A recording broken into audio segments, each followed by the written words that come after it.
اللي جذبتني واللي اتعلمتها فعلا في حياتي، والحمد لله الذي عافاني، هو موضوع المناعة النفسية. موضوع جميل جدا، حبيت اشاركه معاكم عشان فعلا موضوع يستاهل ان احنا نتكلم عنه. موضوع كده يخليك كده قوية، يخليك كده حاجة كده، يخليك كده تعتبري ان الازمات بتقوي ومش بتهد. انت مثلا زي ما محتاجة انك تقوي مناعتك الجسدية ضد الفيروسات وضد الامراض اللي ممكن تأثر عليكي على جسدك، محتاجة كمان ان انت تقوي مناعتك النفسية ضد تحديات الحياة، ضد الضغوط اللي بتحصل لك في الحياة، ضد اي حاجة ممكن تقابلك في رحلة حياتك. كلنا متعرضين لضغوط نفسية في حياتنا، على مدار اليوم بتتعرض لضغوط نفسية. ممكن واحدة تقول لك كلمة تتعكني بسبب الكلمة دي، يومك خلاص يبوظ بسبب الكلمة دي، بل بالعكس ممكن تقعد معاكي الكلمة دي ليوم واثنين وثلاثة وتفكر فيها. ده فيه ناس ممكن ما تنامش من كتر التفكير في الكلمة اللي اتقالت لها. ليه؟ وهل الشخص اللي قالك الكلمة دي يستاهل ان انت تعملي في نفسك كده؟ يستاهل ان انت تعملي في نفسك كده بسبب كلمة منه؟ يستاهل؟ وانت مش عندك ثقة في نفسك للدرجة دي وصدقتي الكلمة اللي اتقالت لك؟ لا. ففعلا لازم نتعلم المناعة النفسية. لا، مش من اي موقف بسيط كده تتأثري اكبر تأثير.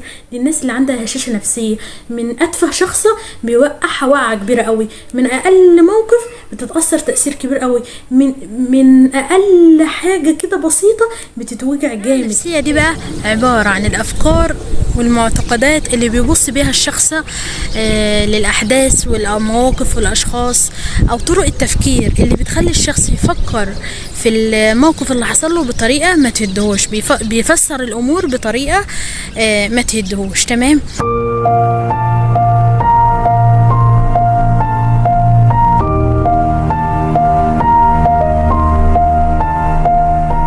السلام عليكم، معكم آية من قناة جنة الدنيا مع آية. لو أول مرة تشوفيني اشترك وتابعيني عشان هتدعيلي. أول حاجة معانا النهاردة عشان تقوي مناعتك النفسية ذكر الله. ربنا بيقول في القرآن: ومن يؤمن بالله يهدي قلبه. تمام؟ يعني ذكر الله ده نعمة عظيمة من عند ربنا كده. تذكر ربنا تلاقي نفسك ارتحتي نفسيا، تلاقي نفسك في حالة كده من الاسترخاء والروقان وجمال كده. جرب كده تذكر ربنا وتقعدي قاعدة ذكر مع ربنا كده، وشوفي نفسك وشوفي نفسيتك وشوفي هتبقي مرتاحة ازاي. وربنا كمان بيقول في القرآن: الذين آمنوا وتطمئن قلوبهم بذكر الله، ألا بذكر الله تطمئن القلوب. فعلا فذكر الله بيخليكي في حالة استحضار دائم مع الأكبر، إن هو ورا كل حدث بيحصل لك وقادر على حل مشكلتك، قادر على حل مشكلتك يا جميلة. بس انت خليكي في استحضار دائم مع ربنا، مع الأكبر، مع الكبير، مع المتعال، قادر على حل مشكلتك. هتلاقي نفسك في سلام وأمان، وهتلاقي المشكلة بتتحل، وربنا بيسخر لك كده ناس تظبط لك دنيتك، وربنا بيسهل لك كل امور كده، وهتلاقي الدنيا تمام. وربنا بيقول في القرآن: واصبر لحكم ربك فإنك بأعيننا. عارف يعني ايه بأعيننا؟ يعني ربنا بصير علينا، السميع البصير، بصير علينا وشايفك في كل حالاتك ومعاكي في كل خطوة. كمان اللي عنده مناعة نفسية بيبقى متفائل، مركز مع نفسه، بس بيتعامل مع الناس بحب. وانت عاملة حلقة عن أسرار الذكاء العاطفي هتظهر قدامك دلوقتي، اسمعيها هتفيدك جدا، حلقة كده مكسرة الدنيا. فالإنسان اللي هو عنده مناعة نفسية بيتعامل مع الناس بحب. الناس بتشوف دينه في أخلاقه، بيتعامل ازاي، مبتسم، تبسمك في وجه اخيك صدقه، ما بيكذبش، ما بيغتابش، ما بينافقش، بيتعامل بحب كده مع الناس، بيتعامل بنية صافية وقلب سليم، امين، ما بيخونش. تمام؟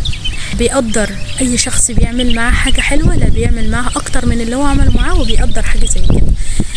متفائل ومبسوط وعايش بحب، يبقى عايشة كده. يعني عايزة اقولك باردة كده بالنسبة لأي مشكلة تحصلها، مش حكاية باردة اللي هي ما بتحسش، لا، هي عندها مناعة نفسية قادرة تتغلب على اللي حصل لها ده. يعني بتبقى عايشة كده ومبسوطة حتى لو مش راضية بالواقع اللي هي فيه. ليه؟ لأنها واثقة في ربنا وعارفة ان بعد المشكلة دي خير كبير، فعشان كده هي متفائلة وإيجابية ومبسوطة. ولو وصلت معايا بالفيديو لحد هنا ما تنسيش اللايك بمثابة شكر ليا. الشخص اللي عنده مناعة نفسية بيتقبل السيء من الأحداث والأشخاص، لأن دي طبيعة الحياة. يعني النهاردة مش حلو، من امبارح كان حلو، وأول امبارح كان حلو، وبكرة بإذن الله هيكون حلو. بيكون متفائل وشايف كل اللي جاي خير وكل اللي جاي حلو. يعني having a bad day it's okay، يعني اليوم مش كويس عادي، لما اللي قبليه كان حلو واللي بعدين إن شاء الله حلو. متفائل دايما. تمام. عجب الأمر المؤمن إن أمره كله له خير، إن أصابته سراء شكر فكان خير له، وإن أصابته ضراء صبر فكان خيرا له. فهو دايما عايش بالمقولة دي إن كله خير، كله خير. كمان الشخصية اللي عندها مناعة نفسية إنها لا تساوي بين أفواه الناقدين. يعني إيه؟ يعني مثلا الشخص اللي في حياتك بيدعمك وعنده علم بيك، سواء الشخص ده مثلا جوزك، اخوكي، عمك، خالك، ممكن صاحبتك، ممكن اختك، ممكن ايا كان يعني العلاقة. فالشخص اللي هو عنده علم بيكي وعارفك وفهمك كويس، فده بيدعمك لنفسك، بيبقى عايز يشوفك حاجة حلوة، بيبقى عايزك تنجحي وعايزك احسن حد في الدنيا. تمام. الشخص ده اللي تسمعي له وتسمعي منه وتتعلمي منه وتسمعي منه النصيحة بصدر رحب كده، تتعلمي منه.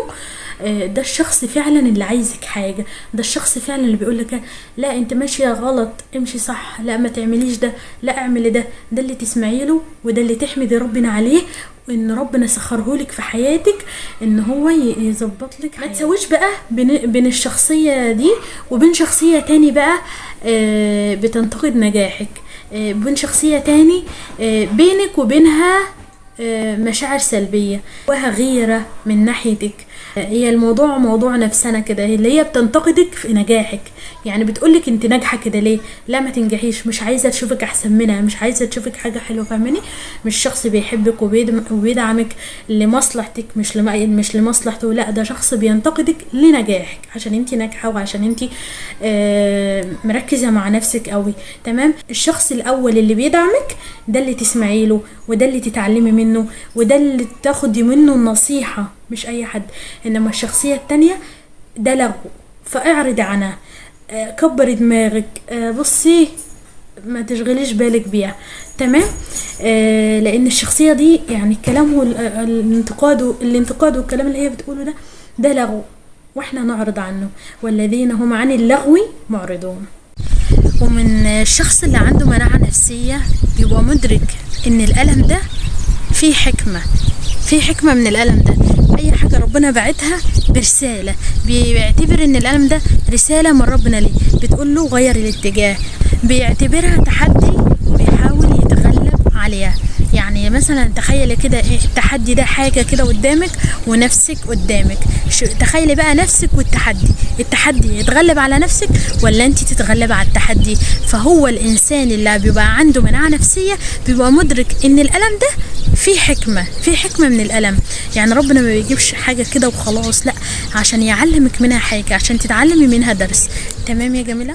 ففي ناس في حياتنا ولا في دماغ عندها مناعة نفسية، مش فارق معاها اي حاجة. تمام. من الشخصية اللي عندها مناعة نفسية برضو بتتسم بان هي عندها قدرة على التخيلات الذهنية، بتتخيل الحاجة اللي هي قادرة تعملها، او بتتخيل الموقف اللي حصل لها ده انه خير، وانه اللي جاي وراه خير اكبر.